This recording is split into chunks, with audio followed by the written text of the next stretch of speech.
پہلے اور دوسرے عشرے میں روزے نہیں رکھے تو اب وہ کیا کرے، اور کیا مردوں کا اعتکاف جو ہے وہ گھر میں ہو جاتا ہے؟ دیکھیں، بات یہ ہے کہ یہ ایک روزہ اگر آپ نے پوری زندگی روزے رکھے، پوری زندگی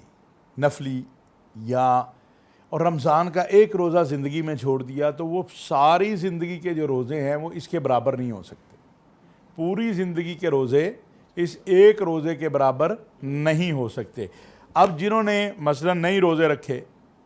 تو ان کو چاہیے کہ وہ پہلے تو اللہ سے معافی مانگے اور اس کی قضا کرنے کا فیصلہ کریں کہ جو ہی رمضان ختم ہوگا فوراً ہم نے جو روزے نہیں رکھے ہیں اس کی قضا دیں گے،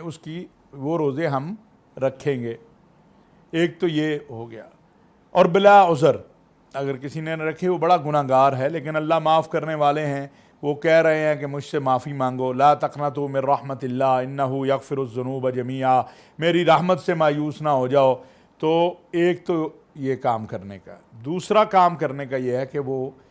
اب کم از کم 10 دن جو ہے وہ روزے کو روزہ بنائیں۔ روزے کو روزہ کیسے بنانا ہے؟ جو اللہ کے نبی صلی اللہ علیہ وسلم نے فرمایا کہ روزہ دار نہ جھوٹا ہوتا ہے،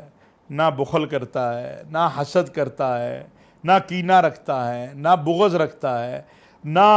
وہ عداوت رکھتا ہے، نہ فحش گوئی کرتا ہے۔ آج کل یہ جو آلہ آ گیا ہے، یہ موبائل ہاتھ میں ایک میسیج آتا ہے، وہ سچ ہے کہ جھوٹ ہے پتہ ہی نہیں ہے، اس کو چلا دیتے ہیں۔ اب وہ جہاں جہاں پہنچے گا، یہ بات یاد رکھیں کہ ایک میسیج اگر وہ غلط تھا، جھوٹ پہ مبنی تھا، تو اب وہ جہاں جہاں آپ نے آگے کر دیا، اس نے آگے چلتا چلتا وہ آپ جو اس کو پڑھتا جائے گا، جہاں جہاں پہنچتا جائے گا، گناہ میں آپ شریک ہوتے جائیں گے۔ تو اس سے بچیں۔ ہمارے کچھ دوست بیٹھ جاتے ہیں ٹی وی دیکھنے کہ جی ڈرامہ دیکھ لیا، کوئی فلمیں لگا لو۔ بھئی روزہ آپ نے اس لیے رکھا ہے کہ اللہ کو راضی کرنا ہے،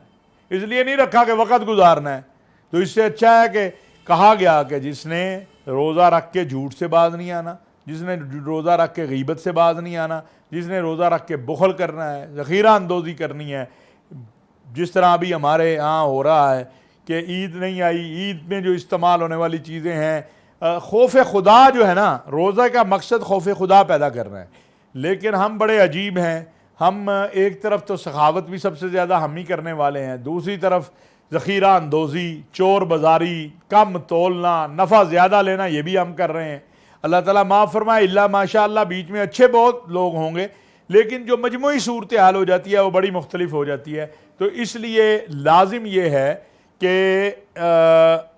ایک تو اس طرف توجہ دی جائے کہ جنہوں نے روزے نہیں رکھے وہ روزے بھی رکھیں اور قرآن بھی پڑھیں، اور کوشش کریں کہ رمضان ختم ہونے سے پہلے قرآن کریم مکمل ہو جائے۔ دوسرا جو آپ کا حصہ ہے سوال کا کہ مردوں کا اعتکاف، تو مردوں کا اعتکاف جو ہے وہ تو مسجد میں ہے، لیکن اب چونکہ حکومت کی کچھ پابندیاں بھی ہیں، کچھ اور مسائل بھی ہیں، کرونا کا مرض بھی ہے، تو معتکف وہ ہے جو اپنے آپ کو ایسے ماحول میں رکھے۔ اگر آپ گھر میں اعتکاف کرنا چاہتے ہیں، مردوں کا اعتکاف تو گھر میں نہیں، لیکن اب اگر مجبوری آپ کہیں تو اس کا حل کیا ہے؟ اس کا یہ ہے کہ پھر آپ ایک کمرے میں محدود ہو جائیں، یہ موبائل سے آزادی حاصل کریں، ٹی وی سے آزادی حاصل کریں، اور پھر آپ فقط اللہ اللہ کریں۔ اعتکاف یہ نہیں ہے کہ آپ نے بیٹھے ہیں سارا کاروبار بھی چلانا ہے اور گپے بھی لگانی ہے، الٹے سیدھے میسج کرنے کرانے بھی ہیں، اور آپ کہیں میں اعتکاف میں ہوں۔ اعتکاف بیسیکلی یہ جو خیمہ لگتا ہے نا مسجد میں اعتکاف والا، اس کا تصور کیا ہے؟ اس کا تصور ہے قبر کا، کہ جس طرح قبر میں انسان اکیلا ہوگا اور اس کے مالک کے درمیان کوئی اب فرد نہیں ہے، وہ ہے اور اس کا اللہ ہے، اسی طرح معتکف اپنے خیمے میں اکیلا ہے اور اس کا اور اللہ کا ایک ربط پیدا کرنا ہے۔ یہ نہیں ہے کہ جناب خیمے میں 4 لوگ ہیں، گپے بھی لگا رہے ہیں، لطیفے بھی سنا رہے ہیں، غیر شرعی اور گفتگو، اور پھر اس کے بعد یہ ہے کہ باہر بھی۔ گھر کے اندر مرد کا اعتکاف نہیں، عورت گھر کے اندر اعتکاف کر سکتی ہے، لیکن موجودہ حالات میں جو اعتکاف کرنا چاہتے ہیں، گورنمنٹ کی اجازت نہیں یا اور مسائل ہیں، وہ الجھنے کی بجائے اپنے گھر کے ایک کمرے میں اپنے آپ کو محدود کریں، قرآن شریف پڑھیں اور استغفار کریں، روزہ رکھیں، اور یہ جو لغویات ہیں ان سے دور رہیں، تو انشاءاللہ تعالی اللہ پاک جو ہے وہ آسانی پیدا کر دیں گے، اور اللہ اجر